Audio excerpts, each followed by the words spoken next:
খেলা খেলিস দয়াল রে, খেলা বড়ই চমৎকার। নাপাক মানুষ বানাইয়া বসাইস বাজার রে, কি খেলা খেলিস দয়াল রে, খেলা বড়ই চমৎকার। নাপাক মানুষ বানাইয়া বসাইস বাজার রে, তুমি কাউকে রাখো 10 তলাতে, কাউকে গাছ তলায়, কাউকে খাওয়াও দুধে ভাতে, কেউ 7 দিনেও না পায়। তুমি কাউকে দিলা 10টা সন্তান, জায়গা সম্পদ নাই। কাউরে দিলা কোটি টাকা, একটা সন্তান নাই। টাকা করে ধন সম্পত্তি দিলা বেশি করে, কিন্তু মরার পরে কে তারে কবরে নামাবে। কি খেলা খেলিস দয়াল রে, কন্যা কি খেলা খেলিস দয়াল রে, খেলা বড়ই চমৎকার। নাপাক মানুষ বানাইয়া বসাইস বাজার রে, কি খেলা খেলিস দয়াল রে। তুমি নির্দোষরে রাখো দয়াল ভবের জেলখানায়, আবার অপরাধ করিয়া কেহ ঘুরে সর্বদাই। নদীর পার বাঙ্গয় পার ঘর, নদীর এপার বাঙ্গয় পার ঘর, এই কি তোমার খেলা? সকাল বেলা ধনী ফকির কর সন্ধ্যা বেলা, তুমি কারো কলে যায় আগুন দিলা, সন্তান লাশ বানাইয়া। কাউরে করলা চির দুঃখী মা বাবা হারাইয়া, কাউরে করলা জনম দুঃখী স্বামী কাইরা নিয়া। অল্প বয়সে রাখলা তুমি বিধবা বানাইয়া, তুমি কত ভাবে বানাও মানুষ রঙের দুনিয়া। কাউরে করলা পঙ্গ, কারো 2টা চক্ষু নাই। কাউরে করলা ভবের জ্ঞানী, কাউরে পাগল বানাইলা। এত কিছু করার পরে তুমি নির্দশা মাওলা, তুমি নির্দশা। কথা ঠিক না গো? আমার অন্তরস্থল থেকে শুভেচ্ছা জ্ঞাপন করছি এই মাহফিলের সভাপতি সাহেবকে, দূর দূর থেকে আসা উলামা ইকরামদেরকে। আরও শুভেচ্ছা জ্ঞাপন করছি প্যান্ডেলের ভিতরে বসা আমার চাচা, ছোট ছোট ভাই ও বন্ধু সবাইকে, এবং আরও শুভেচ্ছা জ্ঞাপন করছি পর্দার আড়ালে বসে থাকা আমার মা ও বোন সবাইকে। আমার অন্তরস্থল থেকে শুভেচ্ছা জ্ঞাপন করে প্রথমে সালাম দিছি, জবাব পাইনি। সালাম দেওয়া সুন্নাত, জবাব দেওয়া ওয়াজিব। আর একবার দিবার চাইতেছি, চিল্লায়া জবাব দেখাবেন না? আসসালামু আলাইকুম। এইবার বোঝা যায় এরা মুসলমান, আগের বার বোঝা গেছিল না, এইবার বোঝা গেল যারা মুসলমান। খালি জায়গা পুরা করেন, আপনার সামনের জায়গা ওইটা আপনি যেই জায়গা বৈশা রয়েছেন ওইটা আপনার না, আপনি মাসের জায়গায় বৈশা রয়েছেন। 3 জায়গাতে খালি রাখবার নাই। স্বামী স্ত্রী এক বিছনায় যখন শয়, মাঝখানে খালি রাখতে নাই। মাঝখানে খালি রাখলে কি হয়? শয়তানে আইসা স্বামীরে কয়, তোর থেকে শাড়ি ভালা, হ্যাঁ এই বইয়ের থেকে তোর শাড়ি ভালো। এবং বিবিকে কয় যে তোর স্বামীর থেকে তোর দেওয়ারও ভালো।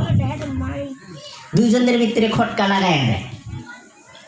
এবং যেখানে আল্লাহ আল্লাহ রাসূলের কথা আলোচনা হয় ওইখানে ফাঁকা রাখতে নাই, ওইখানে মিলে মিলে বসা লাগে।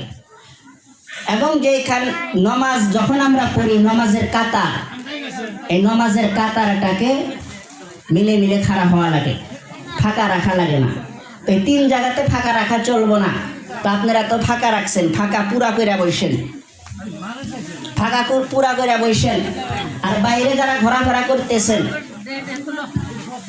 আফসোস হয়, মেহমান ডাকছেন, দূর দূর থেকে বক্তা ডাকছেন, কিন্তু মাহফিলে মানুষ নাই, দোকান খামারে মানুষ ঘোরাফেরা করতেছেন, এদিকে ওদিকে ঘোরাফেরা করতেছেন।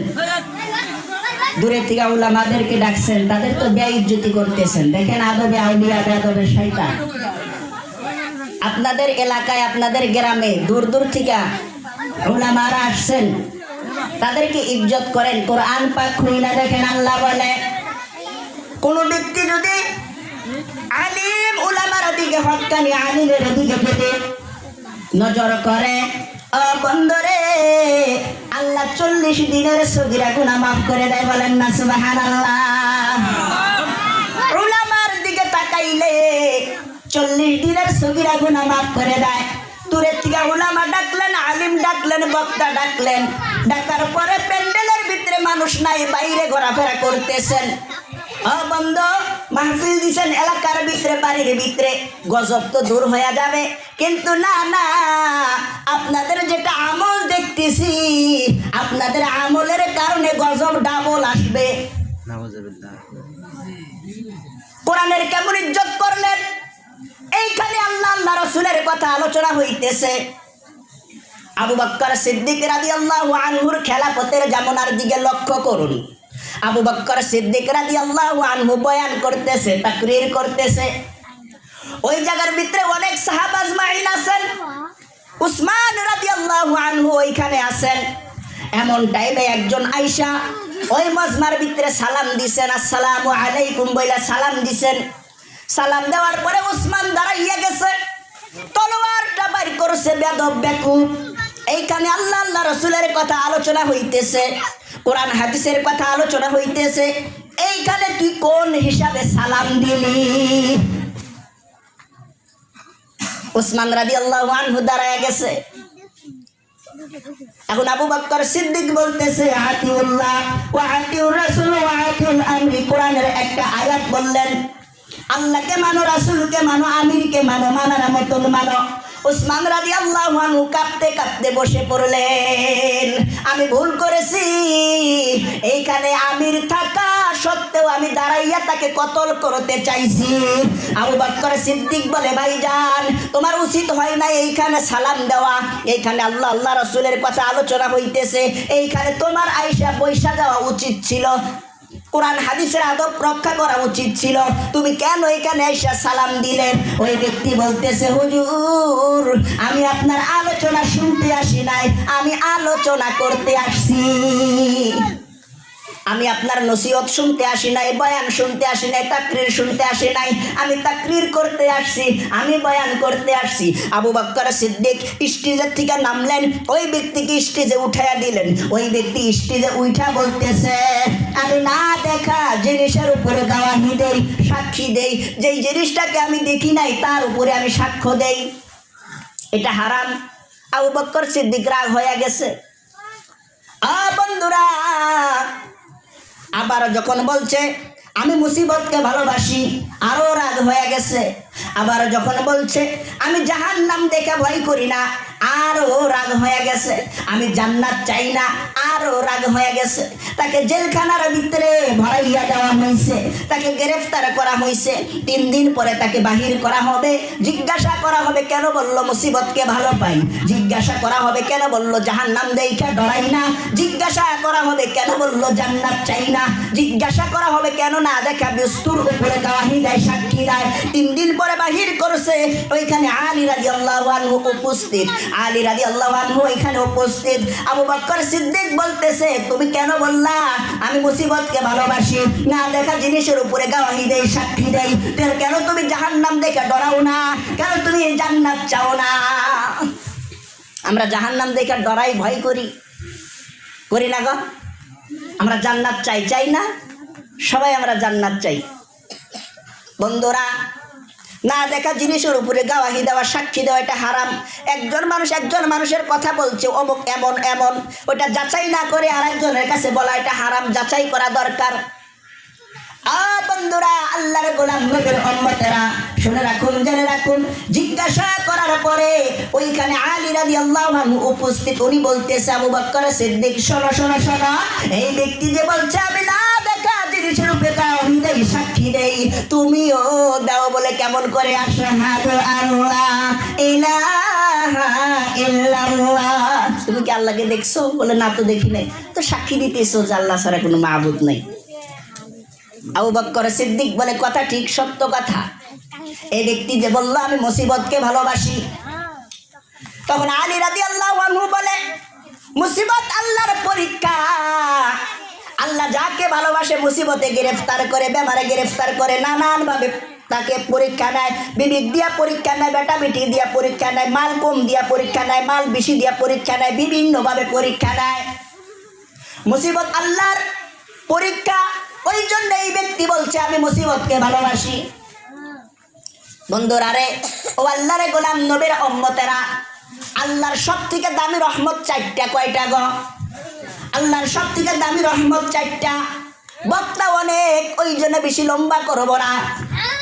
মাহফিল করলে, সভা করলে, ছোট হোক বড় হোক, মাইকটাও বেশি ভালো না, গলা টানে। ভালো মাইক আনতে হয় এবং বক্তা কম আনতে হয়, কারণ তালি বক্তারা আলোচনা করে সুবিধা পায়, মন মতো কবার পায়। আর বক্তা যদি বেশি হয় মন মতো কথা কওয়া যায় না, শ্রোতারও মন জুড়ায় না, বক্তাও মন মতো কথা কইতে পারে না, বক্তা অনেক। ও বন্ধুরা, আল্লাহর রহমত চারটা, সব থেকে দামি রহমত আল্লাহর। তার ভিতরে মুসা আলাইহিস সালাম আল্লাহকে জিজ্ঞাসা করে, মাবুদ গো, তুমি যখন তোমার উম্মতের উপরে, যখন তুমি তোমার গোলামের উপরে খুশি হও তখন তুমি কি করো? তোমার বান্দার উপরে যখন তুমি খুশি হও তখন তুমি কি করো? আল্লাহ বলে, আমি যখন আমার বান্দার উপরে খুশি হই আমি তখন বান্দাকে বৃষ্টি দেই। বৃষ্টি কিন্তু আল্লাহর রহমত, গজব আকারেও আসে। মুসা আলাইহিস সালাম বলে, আরো বেশি খুশি হইলে কি করো? আরো বেশি যখন খুশি হও তখন কি করো? আমি বেমারে গ্রেফতার করি। আরো যখন বেশি খুশি হও তখন তুমি কি করো? বলে, আরো বেশি খুশি হইলে আমি বান্দার বাড়িতে মেহমান পাঠাই। আরো যখন বেশি খুশি হও তখন কি করো? আল্লাহ বলে, মুসা রে, আমি আমার বান্দার উপরে সব থেকে বেশি যখন খুশি হই আমার বান্দাকে আমি তখন কন্যা সন্তান দেই। বলেন না সুবহানাল্লাহ। আল্লাহ সব থেকে বেশি খুশি হইলে কন্যা সন্তান দেয়। ও আমার মা বোনেরা, একটু মনোযোগ দিবেন, এই দিকে ওই দিকে খেয়াল করবেন না। আলোচনা মনোযোগ দিয়া শুনবেন, আমলের নিয়াতে শুনবেন। আল্লাহর চারটা সব থেকে দামি রহমত, তার ভিতরে আপনারা একটা রহমত। ও আমার মা বোনেরা, শুনে রাখুন, জেনে রাখুন, আপনারা আল্লাহর সব থেকে দামি রহমত।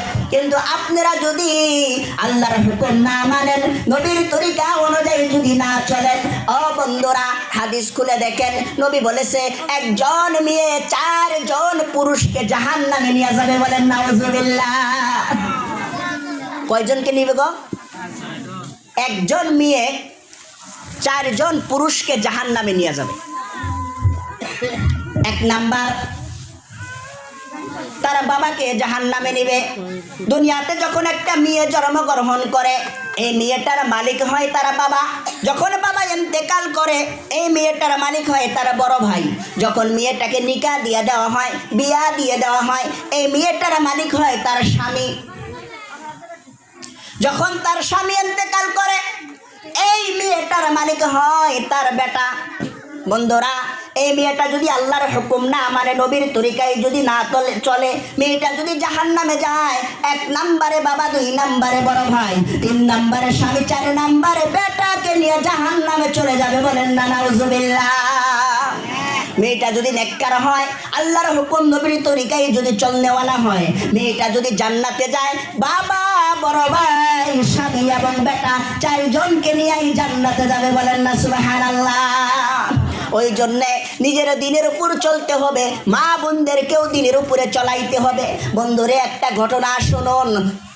একজন মেয়ে যখনই গর্ভবতী হয়, যখনই পেটে বাচ্চা আসে, বাচ্চাটা যখন জন্মগ্রহণ করে, ছেলে হোক অথবা মেয়ে হোক, জন্মগ্রহণ করার পরে ইন্তেকাল করে।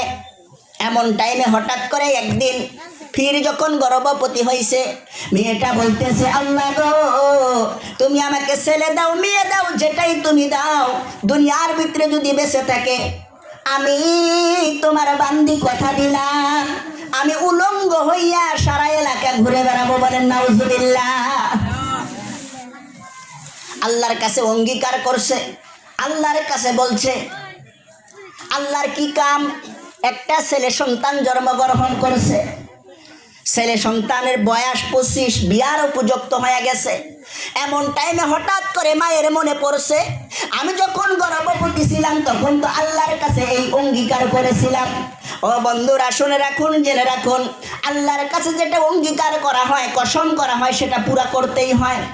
বন্ধুরা রে, সমস্ত কসম খাওয়া শিরিক, একটা কসম খাওয়া জায়েজ, সেটা হলো আল্লাহু আ'লা, আল্লাহর কসম। কিন্তু আমরা হাতের কসম খাই, চোখের কসম খাই, কোরআনের কসম খাই, হাদিসের কসম খাই, মাতার কসম খাই, মায়ের কসম খাই, বাপের কসম খাই, মসজিদ ঘরের কসম, মক্তবের কসম, কত কিছুর কসম খাই, হিসাব করা যায় না। সমস্ত কসম খাওয়া শিরিক। কোরআন মাথায় নিয়ে কিরা করে কেউ কেউ শিরিক, সমস্ত কিরা, সমস্ত কসম শিরিক। একটা কসম খাওয়া জায়েজ, একটা কসম খাওয়া জায়েজ, সেটা হলো আল্লাহর কসম। কিন্তু আল্লাহর কসম খাওয়ার পরে সেটা ফির পুরা করা লাগবে। মেয়েটা আল্লাহর কসম খায়া বলছে, আল্লাহর কাছে অঙ্গীকার করে বলছে। এমন টাইমে মেয়েটা কি করবে?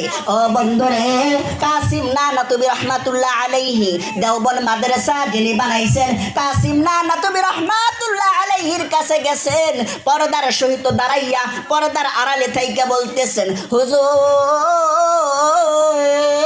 আমি যখন গর্ভবতী হই, বাচ্চা হয়, ছেলে হোক অথবা মেয়ে হোক, ইন্তেকাল করে, আবার যখন গর্ভবতী হয়েছি, প্রেগনেন্ট হয়েছি, তখন আমি আল্লাহর কাছে অঙ্গীকার করেছি, মাওলা গো, ছেলে মেয়ে তুমি যেটাই দাও, দুনিয়াতে হায়াতুল জিন্দেগিতে যদি বেঁচে থাকে, আমি তোমার বান্দি কথা দিলাম, আমি উলঙ্গ হয়ে সারা এলাকা ঘুরে বেড়াবো। আল্লাহ আমাকে ছেলে দিছে, ছেলের বয়স হয়ে গেছে, বিবাহ করানো দরকার, নিকাহ করানো দরকার। এখন আমি কি করব, কি করব? ছেলেকে তো নিকাহ করাইতে হবে, কিন্তু আমার এই অঙ্গীকারটা কিভাবে আমি পুরা করব? বন্ধুরে, হাদিসের ভিতরে এসেছে, আর নিকাহ মিন সুন্নাতি ফামান রাদিবা আলান সুন্নাত। নবী বলে, নিকাহ আমার সুন্নাত, আর যে নিকাহকে পছন্দ করে না সে আমার উম্মত না। ও বন্ধুরা, ছেলে মেয়ের বয়স হওয়ার পরে ছেলে মেয়েদেরকে নিকাহ দেওয়া দরকার, সাথে সাথ নিকাহ দেওয়া দরকার। কারণ ছেলের বয়স 22 হয়ে গেছে, 25 হয়ে গেছে, এখনো মা বাবা নিকাহ করাইতে চায় না। এই ছেলে গুনার ভিতরে লিপ্ত হয়, 18% গুনাহ করে, কিন্তু তার থেকে কিছু পার্সেন্ট মা বাবার আমল নামাতেও আসে। ওই জন্য ছেলে মেয়েদের বিবাহের উপযুক্ত হওয়ার সাথে সাথে বিবাহ দেওয়া দরকার, নিকাহ দেওয়া দরকার।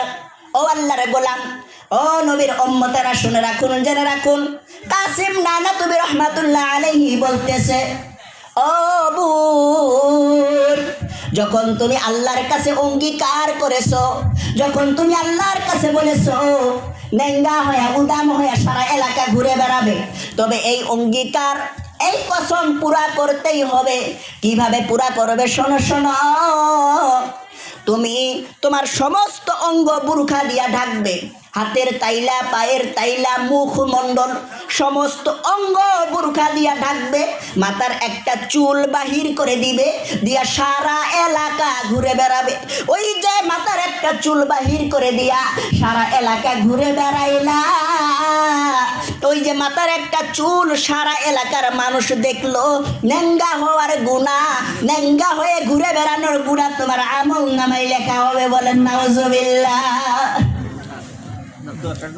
বন্ধু, চিন্তা করে দেখি, একটা চুল বাহির করে দিয়া এলাকা ঘুরে বেড়াইলে যদি নেঙ্গা হয়ে বেড়ানোর গুনাহ আমল নামায় লেখা হয়, আমাদের মা বোনেরা কি করতেছে, মাথার সমস্ত চুল বাহির করে দিয়ে এলাকা ঘুরে বেড়ায়, বিনি গাইটা গাটার আরো কারো অনেক কিছু লাগায়া দেখায়, গ্রাম মুদ্রা দেখায়, ঠোঁটে লাগায় লিপস্টিক, আরো লাগায় আইলানা, গালে জানো আরো কি কি মেকআপ লাগায়, এলাকার মানুষকে দেখায়। বন্ধুরা, এটা কিয়ামতের আলামত। বন্ধু, একটা কথা শুনে রাখুন, জেনে রাখুন, ইব্রাহিম আলাইহিস সালামকে অগ্নিকুণ্ডতে ফেলা হয়েছিল, নমরুদ ফেলাইছিলেন, তাই না? ঘটনা সবাই জানি। ইব্রাহিম আলাইহিস সালামকে অগ্নিকুণ্ডতে ফালানোর জন্য, আগুনের ভিতরে ফালানোর জন্য একটা চরক বান্ধা হয়েছিল। চরকের ভিতরে ইব্রাহিম আলাইহিস সালামকে যখন বান্ধিছেন, বান্দার পরে চরক ধরে এত মানুষ টানাটানি করেন, কিন্তু চরক নিচে নামাইতে পারেন না, ইব্রাহিমকে তুলতে পারেন না। কি করা যায়, কি করা যায়? এমন টাইমে শয়তান ইবলিস নমরুদকে আইসা বলতেছে, হুজুর, ইব্রাহিমকে অগ্নিকুণ্ডতে ফালাইতে চাইলে নাপাক মানুষের দরকার। আপনি একটা কাম করুন, এলান করে দিন, আপনার এই রাজ্যর ভিতরে যেই সুন্দরী সুন্দরী যুবক যুবতী মানুষ আছে তাদেরকে ডাকেন, সুন্দর সুন্দর যুবক মানুষকে ডাকেন, উবাইকে দিয়া জিনা করান, উবাইকে দিয়া জিনা করানোর পরে এরা নাপাক হয়ে যাবে, এদেরকে চরক ধরাইবেন, ইব্রাহিম আপনি আপনি উঠে যাবে। বন্ধুরা, নমরুদ তাই করলেন। এলাকার ভিতরে সুন্দরী সুন্দরী যুবক মানুষ, যুবতী এবং যুবক নিয়ে আসলেন, আইসা উবাইকে দিয়া জিনা করাইলেন। বন্ধুরা রে, উবাইয়ে যখন জিনা করলো, নাপাক হয়ে গেল। ওই টাইমে কিন্তু এখন যেরকম সবাই দাড়ি কামায়, ওই টাইমে দাড়ি কামানের কোনো সিস্টেম ছিল না, দাড়ি কাটার কোনো সিস্টেম ছিল না। মুসলমানেরও গালে দাড়ি, গায়ের মুসলিমেরও গালে দাড়ি। বন্ধুরা, নমরুদ কি করলেন? যেই 40 জন যুবক জিনার ভিতরে লিপ্ত হয়েছিলেন, এই 40 জন যুবকের গালের দাড়িগুলা কেটে দিলেন, এবং যেই 40 জন মেয়ে জিনার ভিতরে লিপ্ত হয়েছিলেন, এই 40 জন মেয়ের কপালেতে টিপ লাগাইয়া দিলেন, টিপ বোঝেন, ফোঁটা, এবং রাজ্যের ভিতরে ঘোষণা করে দিলেন, আমার রাজ্যের ভিতরে যেই যুবকের গালে দেখবে না দাড়ি, সেই হলো সম্মানিত পুরুষ। যেই মহিলার কপালে দেখবে টিপ ফোঁটা, সেই মহিলাই হলো সম্মানিত মহিলা। বন্ধুরা, হাদিস শরীফ খুলে দেখুন, নবী বলেন, আমার কোনো উম্মত যদি কপালের ভিতরে টিপ লাগায়, কোনো মেয়ে যদি কপালের ভিতরে টিপ লাগায়, এই মেয়েটা ওই 40 জন নারীর সাথে জাহান্নামে যাবে। যেই পুরুষ দাড়ি কামাইবে, এই পুরুষ ওই 40 জন পুরুষের সাথে জাহান্নামে যাবে। বলেন নাউজুবিল্লাহ। বন্ধুরা রে, হাদিস খুলে দেখুন, নবী বলে, যেই ব্যক্তি দাড়ির ভিতরে খুর লাগাইলো, সে আমার কলিজাতে খুর লাগাইলো। আপনি দাড়ির ভিতরে খুর লাগাইলেন, নবীর কলিজাতে খুর লাগাইলেন, তারপরেও আপনি নিজেকে কিভাবে নবীর উম্মত বলে দাবি করেন? বন্ধু, আপনি কোরআন মানেন না, হাদিস মানেন না। একটা কথা চিন্তা করেন, একজন মানুষ যদি স্কুলে না যায়, স্কুলে পড়াশোনা করে নাই, স্কুলের বারিন্দাত পাড়া দেয় নাই, ক খ সরায় সরায় কোনো কিছুই কবার পায় না, কিন্তু এই মানুষটাকে যখন একজন মানুষ জিজ্ঞাসা করেছে, আপনি কি কাম করেন? কয়, আমি স্কুল পড়াই, হাই স্কুল পড়াই। আপনারা কি করবেন? কি করবেন গো? পাগলা হয়েছে করবেন না? পাগল হয়েছে করবেন না? স্কুলের বারিন্দাতি পাড়া দেয় নাই, কইতেছে আমি ইমি স্কুল পড়াই বা হাই স্কুল পড়াই বা অমুক জায়গাতে টিউশনি করাই। পাগলা করবেন না আপনারা? পাগলা করবেন। বাপের কাছে যায় বসবেন, আচ্ছা আপনার বেটা না পাগল হয়েছে, ভালো হসপিটাল দেখান, ভালো ভালো ডাক্তারখানা নিয়ে যান, বা ইয়ের কাছে বসবেন, কি কয়, বেটা থাকলে বেটাদের কাছে বসবেন, তোমার বাপ পাগল হয়েছে, ভালো ডাক্তার দেখান। বন্ধুরা, স্কুলে না পড়ার পরে কোনো ডিগ্রি না নেওয়ার পরে, মেট্রিক বিএ আইএ পাশ করা না করার পরে, কোনো ডিগ্রি না নেওয়ার পরে যদি কেউ যদি চাকরি করি বলে দাবি করে, এমই স্কুল হাই স্কুলের মাস্টার বলে দাবি করে, বা অমুক জায়গাতে টিউশনি পড়াই বলে দাবি করে, মানুষ তাকে পাগল বলবে। তদরূপ তুমি যে নিজেকে মুসলমান বলে দাবি করতেছো, কোরআন মানো না, হাদিস মানো না, চিন্তা করে দেখো তুমিও পাগল। পাগল না গো? কোরআন মানে না, হাদিস মানে না। কোরআন পাকে আল্লাহ কমে পক্ষে 82টা জায়গার ভিতরে নমাজের কথা বললেন। এক জায়গায় না, এক জায়গায় কইলেই তো যথেষ্ট ছিল। 82 জায়গার ভিতরে নমাজের কথা কইলেন। সেই নমাজ তুমি পড়ো না, যেই নমাজের কোনো কাফফারা নাই। হজের কাফফারা আছে, জাকাতের কাফফারা আছে, মিথ্যা কথা বললে তার কাফফারা আছে। ও বন্ধুরা, তুমি মাজুর হইছো, হজ ফরজ হইছে, অন্য মানুষকে যদি হজে পাঠাইয়া দাও হজ তোমার হয়ে যাবে? ও বন্ধু, মাজুর হইছো, রমজানে রোজা রাখতে পারতেছো না, 60 জন ফকির মিসকিনকে খাওয়াইয়া দিলে 60টা রোজার কাফফারা আদায় হইয়া গেল, কিন্তু নমাজের কোনো কাফফারা নাই। সেই নামাজ তুমি পড়ো না। মুসা আলাইহিস সালামের কাছে একজন মিয়া গেছে, যায় বলতেছে, হুজুর আমি জিনা করছি, জিনার মাধ্যমে সন্তান হইছে, হত্যা করছি। 2টা কবিরা গুনাহ, একটা তো জিনা, জিনা করা কবিরা গুনাহ, আর একটা হইল সন্তান, জিনার মাধ্যমে সন্তান হইছে তাকে হত্যা করছি। মানুষ হত্যা করাও কবিরা গুনাহ, 2টা কবিরা গুনাহ করছি। মুসা আলাইহিস সালাম 2 জন মানুষকে ডাক দিলেন, ডাক দিয়া বললেন, একে এলাকার বাহিরে নিয়ে যাও, কখন জানি আল্লাহর গজব আসে, এ কারণে 2টা কবিরা গুনাহ করছে। ও বন্ধুরা, 2টা কবিরা গুনাহ করার পরে তাকে যদি এলাকার থেকে বাহির করে দেওয়া হয়, আপনি আমি প্রত্যেক দিন 17টা কবিরা গুনাহ করতেছি, 17টা আল্লাহর হুকুম মানতেছি না, তারপরেও নিজেকে ইমানদার বলে দাবি করতেছি। বন্ধুরা রে, দুনিয়ার ভিতরে 4 আঙ্গুল জায়গা খালি নাই যেইখানে ইবলিস সেজদা করে নাই, কিন্তু হুকুমি সেজদা করে নাই, নান্নতের তফ গলায় পড়ছে। আল্লাহ যখন হুকুম করছে সেজদা করার, করে নাই, এর আগে করছে, 9 লক্ষ বছর ইবাদত করছে। দুনিয়ায় 4 আঙ্গুল জায়গা খালি নাই জমিনে যেখানে ইবলিস সেজদা করে নাই, কিন্তু হুকুমি সেজদা করে নাই, নান্নতের তফ গলায় পড়ছে, শয়তান হয়ে গেছে। আবু তালিব নবীর চাচা, নবীকে এত মহব্বত করছে। আলী রাদিয়াল্লাহু আনহু নিজের সন্তান অন্য চৌকিতে রাখছে, মুহাম্মদকে নিজের বুকে রাখছে, কত মহব্বত করেছে। মরণের টাইমে যায় বলতেছে, নবী চাচা পড়ো লা ইলাহা ইল্লাল্লাহু মুহাম্মাদুর রাসূলুল্লাহ, আমি তোমাকে শাফায়াত করব। আবু তালিব বলতেছে, না ভাতিজা, শোনো ভাতিজা, যদি কুরাইশ বংশ থেকে এই নান্নত যদি না আসতো, কুরাইশরা যদি না বলতো যে আমাদের নেতা মরণের টাইমে মুহাম্মদ জান্নাত জাহান্নামের কথা বলছে, সেটা বিশ্বাস করে কালিমা পরে ইন্তেকাল করছে, এই নান্নত যদি না হইতো, আমি কালিমা পরে তোমার চক্ষু শীতল করতাম না। না, আমি তার নান্নতের ভাগিদার হইতে পারবো না, আমি কলেমা পড়তে পারবো না। ইন্তেকাল করছেন, আল্লাহ আয়াত নাজিল করেছেন, মুহাম্মদ তোমার হাতে হেদায়েত না, হেদায়েতের মালিক তো আমি, তোমার চাচা হেদায়েত চাই নাই, আমি হেদায়েত করি নাই, হেদায়েতের কুরসির উপরে আমার বসতে হবে, হেদায়েত তো আল্লাহ করবে। একজন মানুষ যদি কেউকে যদি কাউলা মিম্মাং দা ইলাল্লাহ, আল্লাহর দিকে যদি ডাকে, হ্যাঁ, যদি মসজিদের দিকে ডাকে, যেরকম দেখেন তাবলিকি ভাইরা কাশতে আসে, আমরা কই কি যাবো ইনশাল্লাহ, যাই না, বলে আল্লাহ নেয় না, যায় না, কই না আমরা, আল্লাহ নেয় না, যায় না, একটু জিকির করি লা ইলাহা ইল্লাল্লাহ, জোরে লা ইলাহা ইল্লাল্লাহ, আরো জোরে লা ইলাহা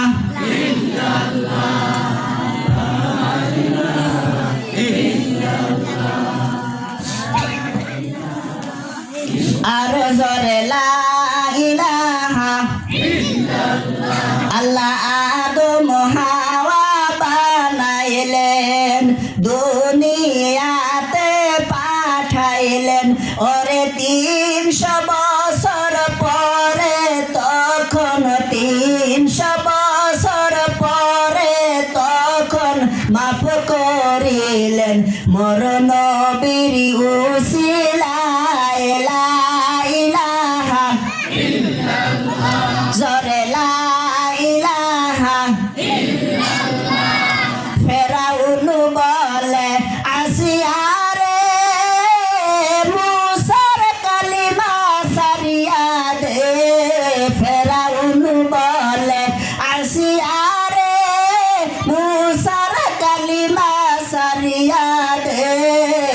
আসিয়া বলে জীবন দিব, আসিয়া বলে জীবন দিব, শহীদ হব মুসার কালিমা সারব না। লা ইলাহা ইল্লাল্লাহ, জোরে লা ইলাহা ইল্লাল্লাহ, লা ইলাহা ইল্লাল্লাহ, লা ইলাহা ইল্লাল্লাহ মুহাম্মাদুর রাসূলুল্লাহ। সবাই বলেন সাল্লাল্লাহু আলাইহি ওয়াসাল্লাম। ও আল্লাহর গোলাম, ও নবীর উম্মতেরা, শুনে রাখুন, জেনে রাখুন, আবু তালিব এত মহাব্বত করছেন, মরণের টাইমে কালিমা পড়লেন না, ইন্তেকাল করলেন। নবী থু থু মোবারক সর্বশরীরে মাখায়া দিলেন, পায়ের তাইলাই মাখায়া দিলেন না। জাহান্নামের ভিতরে সবথেকে নিম্ন স্তরের জাহান্নামে আবু তালিবকে নিক্ষেপ করা হবে। ওর থেকে ছোট জাহান্নাম নাই। ও বন্ধু, সবথেকে নিম্ন স্তরের শাস্তি আবু তালিবকে দেওয়া হবে। শুধু দুইটা আগুনের জুতা পরানো হবে, মজক গলে গলে নাক দিয়া কান দিয়া বাইরে হইতে থাকবে। আবু তালিব মনে মনে ভাববে, সবথেকে বড় জাহান্নামে আমাকে নিক্ষেপ করেছে, সবথেকে বড় আযাব আমাকে দিছে, কিন্তু না, সবথেকে ছোট জাহান্নামে নিক্ষেপ করছে, সবথেকে ছোট শাস্তি দিছে। ও বন্ধুরে, ও আল্লাহর গোলাম নবীর উম্মতেরা, মহাব্বত করলেন না তো, কিন্তু তরিকায় মহাব্বত করেন নাই। তরিকায় মহাব্বত না করার কারণে আবু তালিব জাহান্নামের ভিতরে নিক্ষেপ হবে। ও বন্ধু, আমরা সবাই বলি নবীকে মহাব্বত করি। কেমন মহাব্বত করো? নবীর সুন্নত কই তোমার বদনে? কি মহাব্বত করো? তুমি নবীর উম্মত বিলে পরিচয় পাওয়া যায় না। তোমার মাথায় টুপি নাই, পরনে পাঞ্জাবি নাই, গালে দাড়ি নাই, কি নবীকে তুমি মহাব্বত করো? নবী যেগুলা পছন্দ করছে ওইগুলা কই তোমার ভিতরে? বন্ধুরা, বলতেছিলাম, কি বলতেছিলাম ভুলে গেলাম।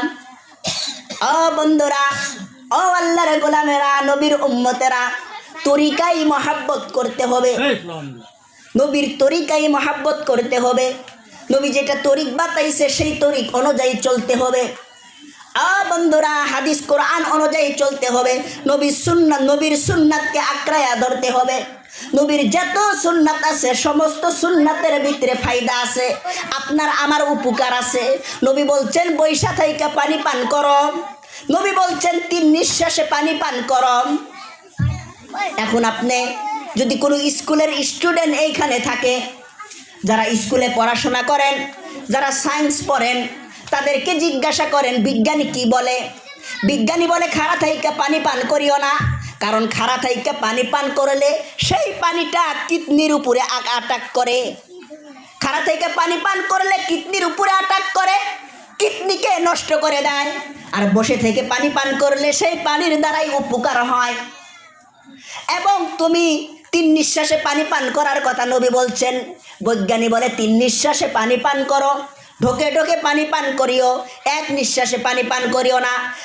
1 নিঃশ্বাসে যদি পানি পান যদি করো, তোমার নিঃশ্বাস যদি পানির ভিতরে পড়ে, তুমি যেই অক্সিজেনটা টানছো, অক্সিজেনটা তোমার ভিতরে গেছে, হাওয়াটা তোমার ভিতরে গেছে। আবার যখন বাহির করে দিবে, এই হাওয়ার ভিতরে অনেক বীজাণু থাকে, আর এই বীজাণু শুদ্ধ পানি যদি তুমি পান করো, এর দ্বারাই বেমারে তুমি পতিত হইতে পারো।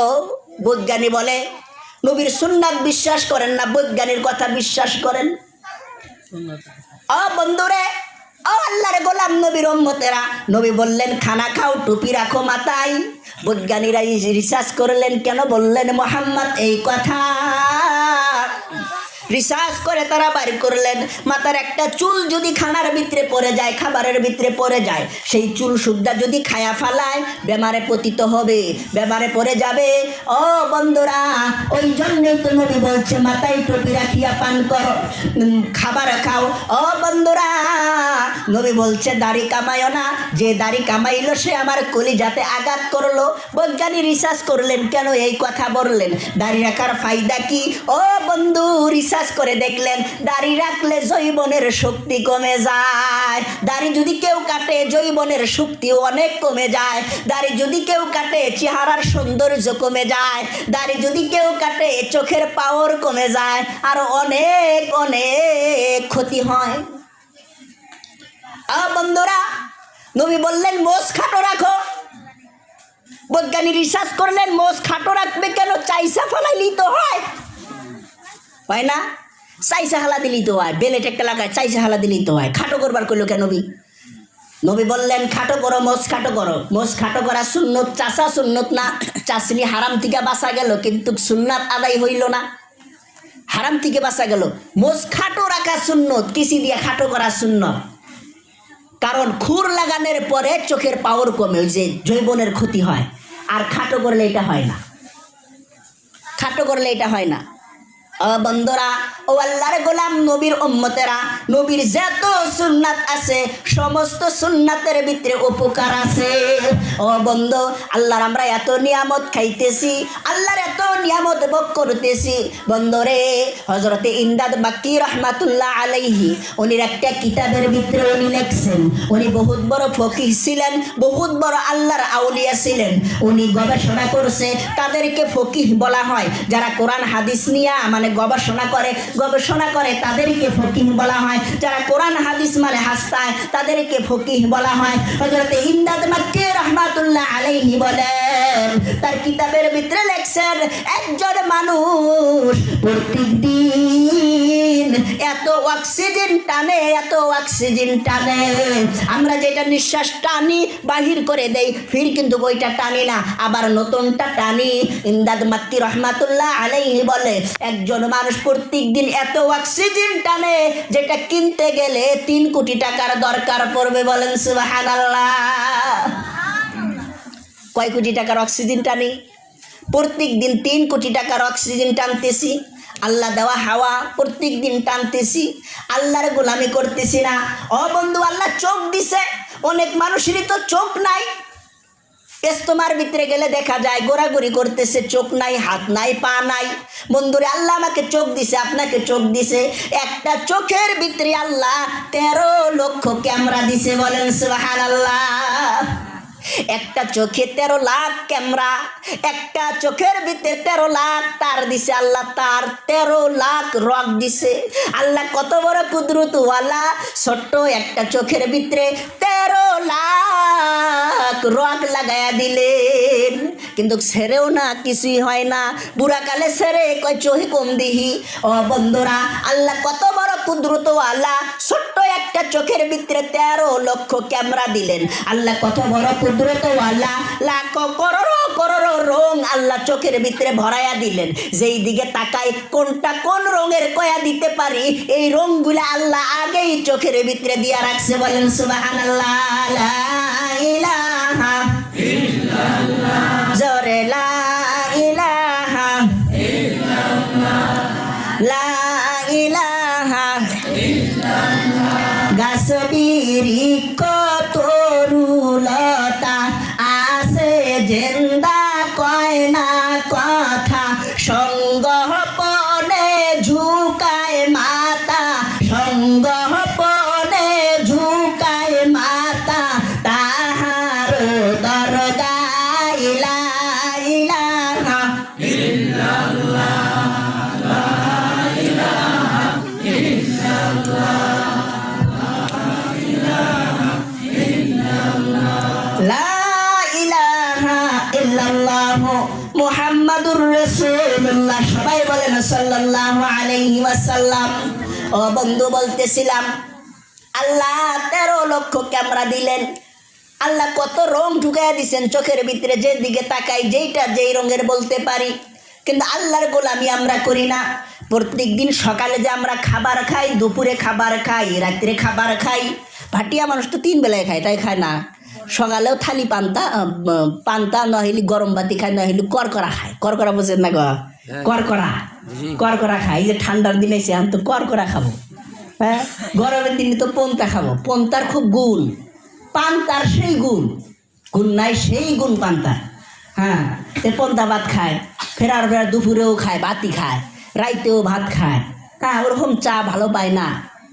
হ্যাঁ, আর কিছু কিছু মানুষ পায়ও, মানে ডিজিটাল দিন আইছে তো, হ্যাঁ, কয় চা খাওয়া লাগবো। তো যাই হোক, আমরা যে সকালবেলা ভাত খাই, এক থালি ভাত যদি আপনাকে হিসাব করবার দেওয়া যায়, পাবেন গো? কেরা পাবেন? হাত তোলেন স্যার, জান পারমু? পারবেন?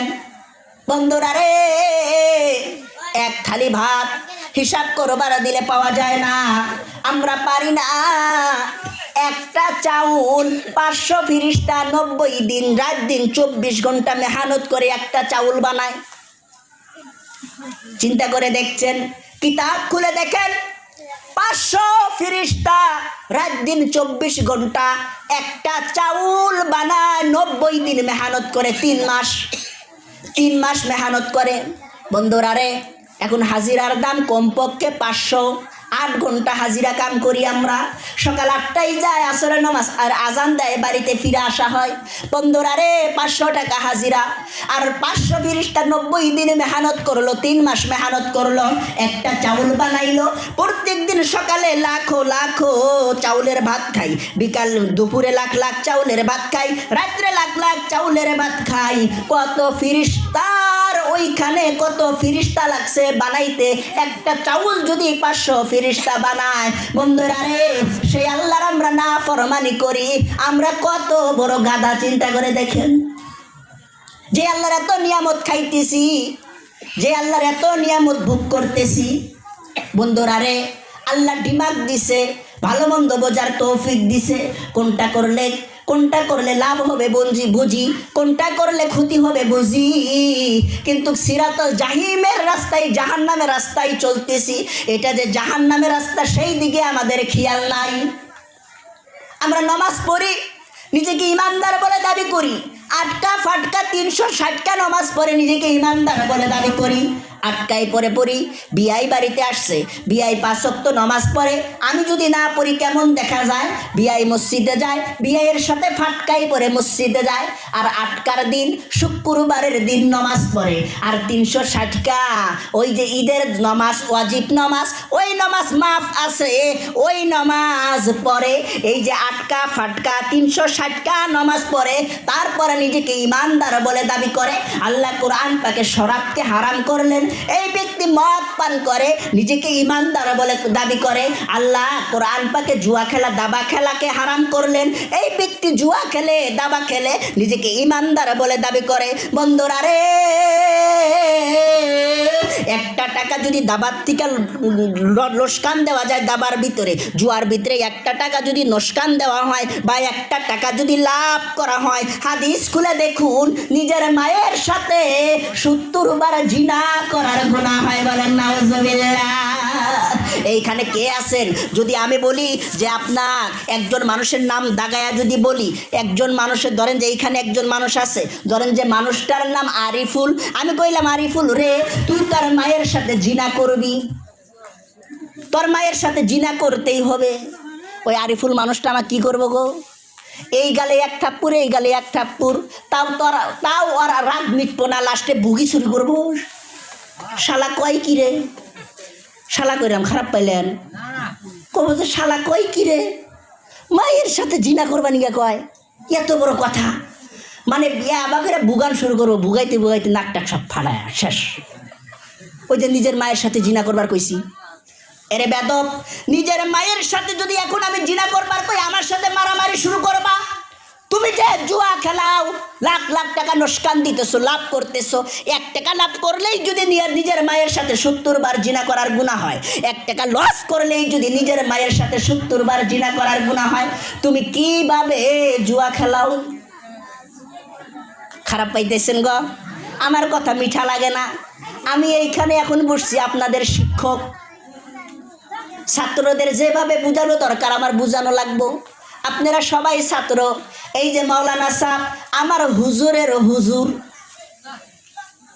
পুরানা আলিম আমার হুজুরের হুজুর, কিন্তু এখন আমি মাহফিল করতেছি, মাওলানা সাহেবও আমার ছাত্র, আমার নসিহত শুনতেছে, আমার বয়ান শুনতেছে।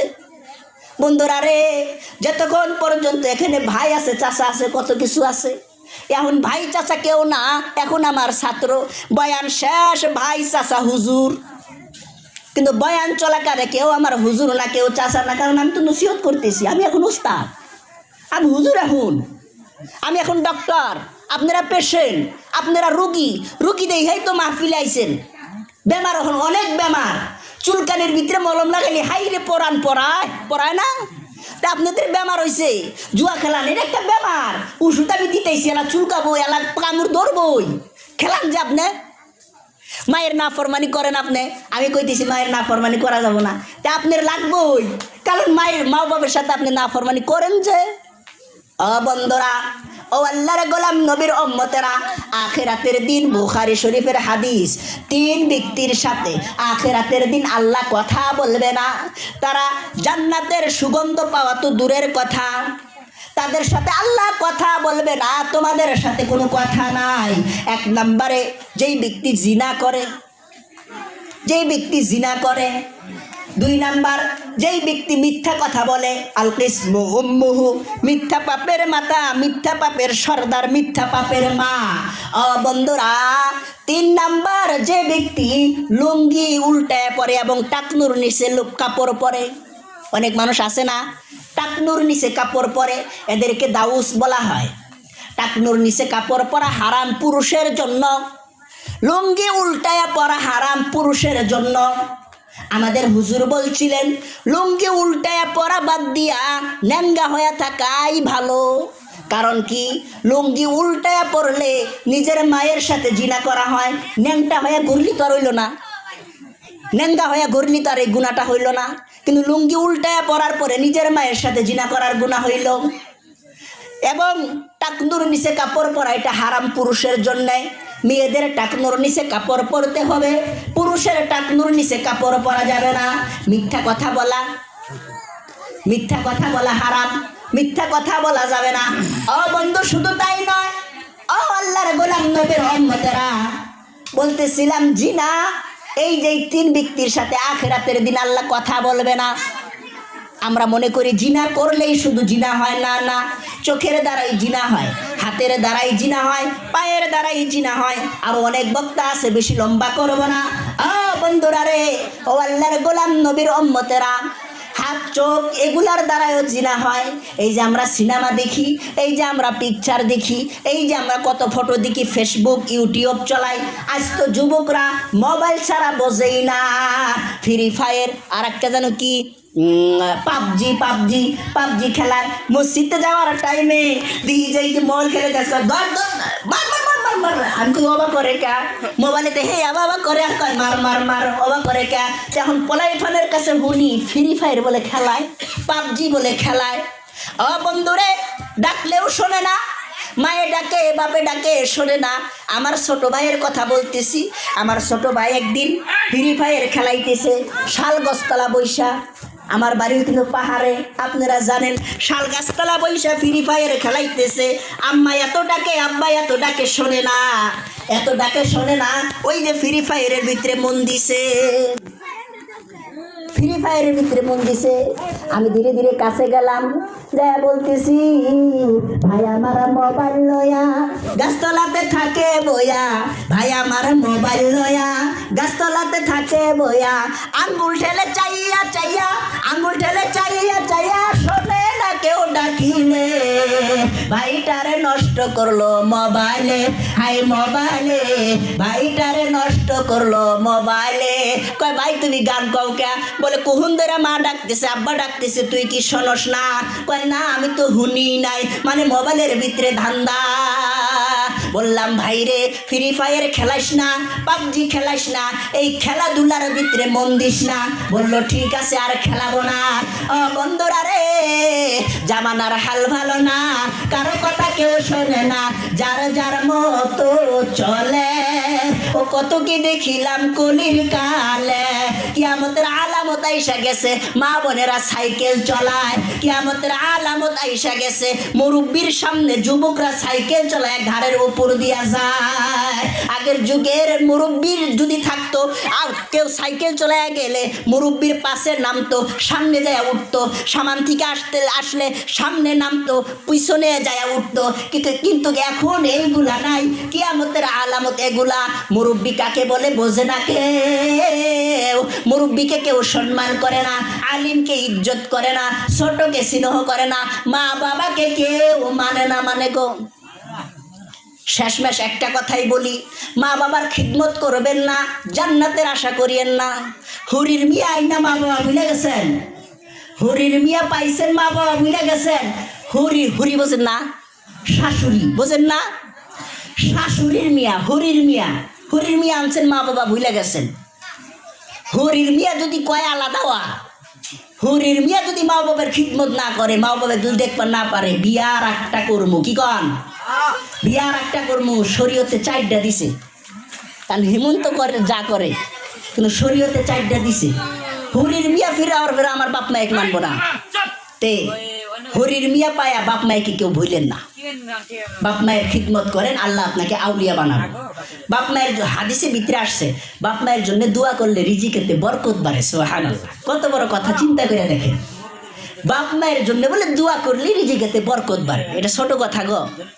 ওই জন্য বাপ মায়ের জন্য বেশি বেশি দোয়া করবেন, বাপ মায়ের খিদমত করবেন। আলোচনা এখানে আমি শেষ করতেছি।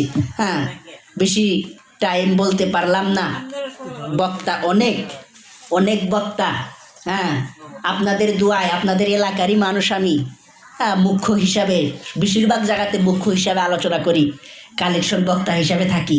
আজকের মাইক গলা টাইনা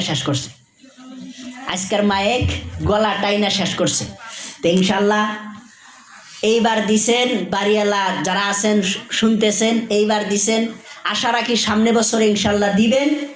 আর বক্তা, বেশি বক্তা ডাকলে গেলা কি হয়েছে, ফার্স্টেই কইছি, বেশি বক্তা ডাকলে গেলা আলোচনা ওরকমভাবে করবার পারে না, শ্রোতারা ওরকমভাবে শুনবার পারে না। ভূমিকা টানতেই তো 15 মিনিট যায়, আর 2 ঘন্টা আলোচনা করাই লাগে। ওই জন্য বক্তা কম করে ডাকা দরকার, বক্তা কম করে ডাকবেন। আর সবার ছোট হোক আর বড় হোক, মাইক ভালো আনবেন, মাইক জানি বক্তার গলা টানে না, হ্যাঁ, ভালো মাইক আনবেন।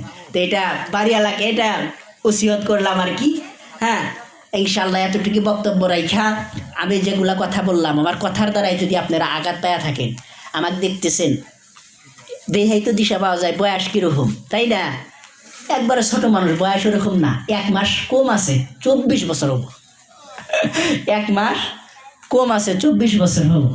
তো জায়গা তো যতটুকু আলোচনা করছি, যদি দুঃখ পায়া থাকেন আমাকে ছোট ভাই মনে করে, ছেলের মতন মনে করে, ভাতিজা মনে করে মাফ করবেন, আমার জন্য দোয়া করবেন। আল্লাহ যেন মরণের আগ পর্যন্ত ইমানের পথে অবিচল রাখে, কোরআন হাদিস নিয়ে যেন আল্লাহ চলার তৌফিক দেয়, ইমান নিয়ে যেন আল্লাহ কবরে যাওয়ার তৌফিক দেয়। আপনাদের জন্য দোয়া করি, মাহফিলে আমরা যারা আসছি সবাইকে আল্লাহ ইমানের পথে যেন অবিচল রাখে, হাদিস কোরআন অনুযায়ী যেন চলার তৌফিক দেয়। সবাই বলে আল্লাহুম্মা আমিন। এতটুকু বক্তব্য রেখে আমার বক্তব্য শেষ করতেছি। আমার মা বাবার জন্য দোয়া করবেন, আমার দাদা ইন্তেকাল করছে, দোয়া করবেন, দাদি বেঁচে আছে, দোয়া করবেন, আল্লাহ যেন হায়াতুত তয়্যবা দান করে, ইমানের সহিত যেন আল্লাহ না। ওয়া আখিরু দাওয়ানা আলহামদুলিল্লাহি রাব্বিল আলামিন। আসসালামু আলাইকুম ওয়া রাহমাতুল্লাহি ওয়া বারাকাতুহু।